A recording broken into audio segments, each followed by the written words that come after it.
We are coming on the air to bring you an update on an ongoing situation in both Odessa and Midland. Now, we know that authorities in both cities are urging residents to stay indoors, shelter in place. The city of Odessa just now releasing a statement saying that 20 injuries have been reported in connection to a shooting. Nothing like this would ever come to mind when you think of Odessa, Midland. It's really surreal for me to even be here talking to you about this. And historic time really for our area, as the 45th president of the United States, like you mentioned, will be arriving here in a few more minutes. So we're just waiting Air Force One's arrival. And the reason behind this flyover is to boost morale and kind of lift the spirits of those working the front lines behind the walls of Odessa Regional Medical Center. We're going to start with breaking news in Odessa. Fire crews battling a major fire on the 800 block of South Grant near the intersection of Grant and Clements, and that's where CBS 7's Shane Battis joins us now live. It is the big story that pretty much everyone's talking about this morning. Last night's presidential debate, it was very interesting, to say the very least. I have a prototype one, which is the best flying one. This one goes... Let me see your prototype. Oh, that actually went pretty far. That was the best one. This one is not even done yet. Oh, what? Okay. Wow. Huh. Now that the election has been certified, really just hours ago, about 3 in the morning, how could the market respond once this new administration begins January 20th and so forth? I'm pretty cold myself. I bet. It looks very cold out there, but you have to say the views are pretty spectacular. A nice winter wonderland theme in Fort Stockton, am I right? Still stay off the roads. It's still very cold. You're right about that. It is West Texas, kind of an unusual sight. All right, Stephanie Douglas in Fort Stockton. We'll check back in with you in just a little while. As you just said, Halloween, 2 days away. Yeah. And we are ready for it. As you can tell, we have the Wake Up West Texas Jack-O-Lantern here. This is the way the Wake Up West Texas lantern looks at night, the Jack-O-Lantern. Wow. Look at that. 1 minute, it's there, and the next, it's gone. So how do you keep package thieves from stealing those presents from your porch? Happy Tuesday, everybody. Thanks for tuning in. Good to have you all here. Good morning, everybody. Good morning, Facebook. Happy Thursday. Hello, Facebook Live. Good morning, everybody. Happy Friday. I want to reiterate, as everybody's joining us, we have a large audience today. If you're joining to find out if there's any school delays or closures, you've come to the right place, because there are none that we know of at all. If it has more no's than yeses, it doesn't mean we would have a state income tax. It just means there wouldn't be a ban on it. All right, everybody. Thanks for tuning in this Friday and this week. I will see you back here on Monday, but until then, have a wonderful weekend. See you then. Good morning, Jay. It is an exciting time here at Midland International Air and Spaceport, and historic time really for our area. As the 45th president of the United States, like you mentioned, will be arriving here in a few more minutes. So we're just waiting Air Force One's arrival. He's left Washington earlier this morning. There is so many supporters out here across the area. We've seen several VIPs, if you will. We've seen Rick Perry, former Energy Secretary. We have seen Alan West, head of the GOP for Texas. Several VIPs, several people out here, many people out here coming to support President Trump and his arrival, coming to the Permian Basin here. It's really an exciting morning. It is. It's a very exciting morning. There he is, the 45th president of the United States, Donald Trump, has exited Air Force One now. Cheers booming from the crowds behind us, who are well half a mile away.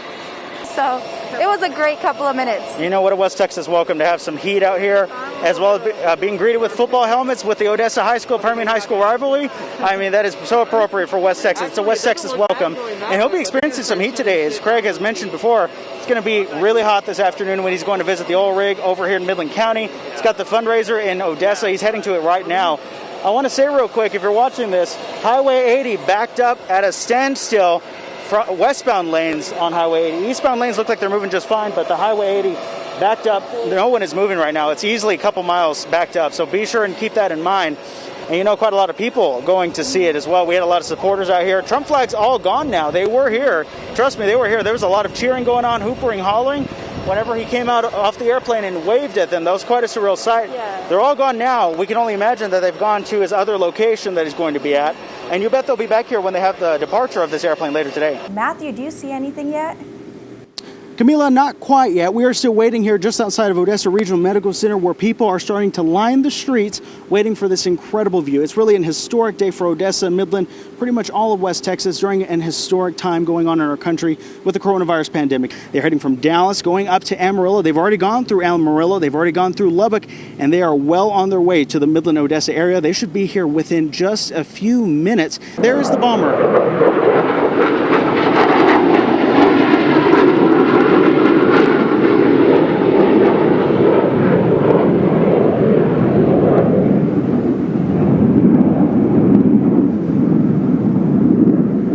Wow.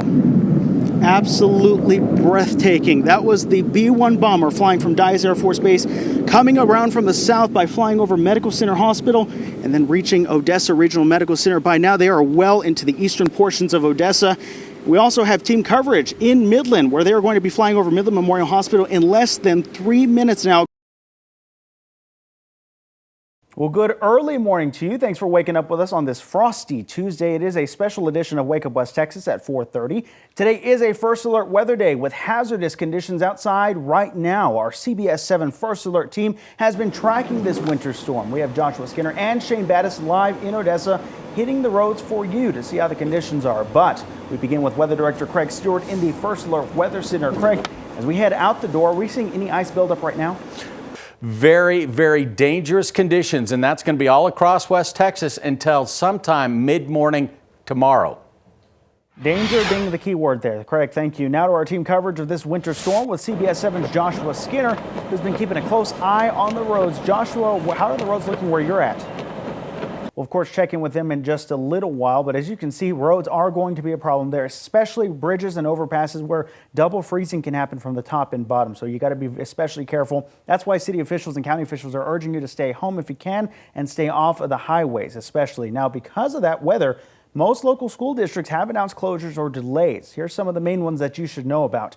The largest school districts in West Texas will be closed today. Midland ISD and Ector County ISD will not have any classes whatsoever, even virtual. UT, Permian Basin, Midland College, and Odessa College will also be closed today as well. On top of local school districts being closed, offices at Midland County and Ector County are also shut down today. City of Odessa told us, however, that they will be opening their offices at 10 o'clock this morning. Now, here's a quick look at where you can look for yourself. CBS7.com. We have all the closings you need to know about posted. You can see Big Spring ISD, Crane ISD closed.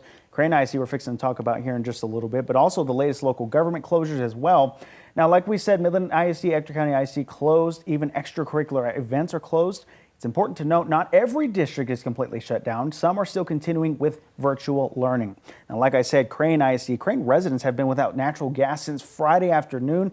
With colder weather still to come, many people are worried about how they're going to even heat their homes. Texas Gas Service has been in Crane since Friday, working on restoring the natural gas to all homes and businesses impacted. Public Relations Manager for Texas Gas Service, Christy Penders, says the shutoff comes after a third-party supplier alerted the company to an outage in natural gas. Texas Gas Service has brought in additional help to fix the situation as quickly as they can. TxDOT crews started working on Monday afternoon to treat the roads. CBS 7's Stephanie Douglas actually brought us a look at what they're doing this time around. Just a reminder for you that you can see all of the local closings and delays on CBS7.com, as well as the CBS 7 News app. There's also a CBS 7 weather app for you to keep track of this ever-changing winter weather event. Both apps free in the Apple App Store or Google Play. But now a coronavirus update. Quite an addition of new cases from the past few days. Close to 500 new cases were added between Odessa and Midland. Here is the latest case count for you to take a look at. Ector County adding 221 new cases on Monday, and over the weekend, their total now reaching over 6,200 cases. Midland County adding 232 cases. They're at 5,200. Now, Pecos County is up to 392 cases with 13 deaths in the county, two of those deaths being from the Focus Care Nursing Home. As always, these are cumulative, which include recoveries, deaths, and active cases. West Texas decides 2020. We are now exactly 1 week away from Election Day. Here in Texas, this marks the last week of early voting. Early voting numbers have been up across the state. In West Texas, close to 60,000 people have already voted just between Midland and Ector counties alone. As of last night, 27,567 ballots have been cast in Ector County. The latest numbers available from Midland County are showing that Sunday evening, 36,073 ballots were cast in total. By the way, if you haven't head out to the polls already, early voting ends this Friday, October the 30th. Now today, Amy Coney Barrett is expected to report for her first day of work as a member of the Supreme Court. She's joining the court with just a week to go until Election Day. Nancy Chin reports from Capitol Hill. Continuing our team coverage of this winter storm situation with CBS 7's Joshua Skinner, who has been keeping a close eye on the roads and actually came upon a crash. Joshua, where are you at right now? I would recommend avoiding I-20 at all costs this morning. Matthew, back to you. All right, Joshua Skinner, they're reporting live in Midland County off of Highway 349, which, if you don't know, is also called Rankin Highway. This is just south of the Walmart on Interstate 20. It appears the eastbound lanes of traffic on Interstate 20 are backed up because of this crash. We're working to get you more information, of course. Our crew will join us live once again for another update here shortly. Now, of course, like we've been saying, the two largest school districts in our area are closed just because of that reason. Roads are dangerous. Midland ISD, Ector County ISD will not have any classes at all today. That includes online learning. Now let's take a live look outside on our own iCams during this winter weather situation. Look at the glass there frosted over the limbs in Andrews, with sub-freezing temperatures being a problem throughout the rest of our morning and really into the entirety of the day. Craig Stewart has a look at that and the rest of your 10-day forecast, all next on Wake Up West Texas. This was the home of the 4 people that are now fighting for their lives at University Medical Center in Lubbock. You can see devastation left behind. There is still a lot of debris left out here along Business 20 and Montage's at what was the scene of that accident. Now take a look at this piece of debris. Not only did I reach out to Kramer, I went to the home of 2 councilwomen. One was not home, the other on the way home, but said via phone call she was not interested in speaking with me. And why that high amount? Well, according to the school district, a lot of that money is going to go towards improving or replacing aging property, such as buses like these, which are almost in a state of disrepair. But she showed me these remnants of the object still left at the school. They're using data that's 2 years old. And although 2 years may not seem like long in West Texas, that means all the difference because of the boom. Our streets are taking a beating every time rubber meets road. Nestled between Midland Air Park and Cladesta Plaza is the Midland Shared Spaces building. That's where Mission Center Adult Day Services calls home. For over 3 decades, Mission Center has been providing an environment where anyone over 18 with a mental or physical disability or age-related illness can socialize, relax, be cared for, and so much more. And for Executive Director Nadine Hill and her team, it's greater than just a job. It's a blessing every day to walk through those doors and be greeted by our clients. If you're coming in, you're having a bad day, and you see someone who may be a paraplegic, and yet they have a smile on their faces, and they say good morning, and they're blessed to be here. It blesses you in return. For just $70 a day, Monday through Friday, caretakers bring their loved ones here, each of them welcomed with open arms, not only benefiting the clients, but the caregivers as well. That allows the loved ones to live their lives. It allows them to either continue working or maybe just go get their hair done, or decompress. And during their stay, there's rarely a dull moment. We do provide shuttle service to Midland, Greenwood, and Odessa. You heard that right. A fleet of buses sits right out front ready to take clients to and from Mission Center. Not only that, but a home-delivered meal service is also available. With so many services offered here, volunteers are a big help in any way, no matter your skill set. We want them to come in, tell us about it, tell us where you want to be. I can tell you what's available, but I want you to be where you want to be. So therefore, every day you come, you're happy, you're contributing, and you're utilizing your skills. Out of it all, this executive director wants you to know Mission Center Adult Day Service is here, and we're here to help take care of your loved ones. Here to lend a helping hand to Mission Center Adult Day Service, I'm Matthew Alvarez, CBS 7 News.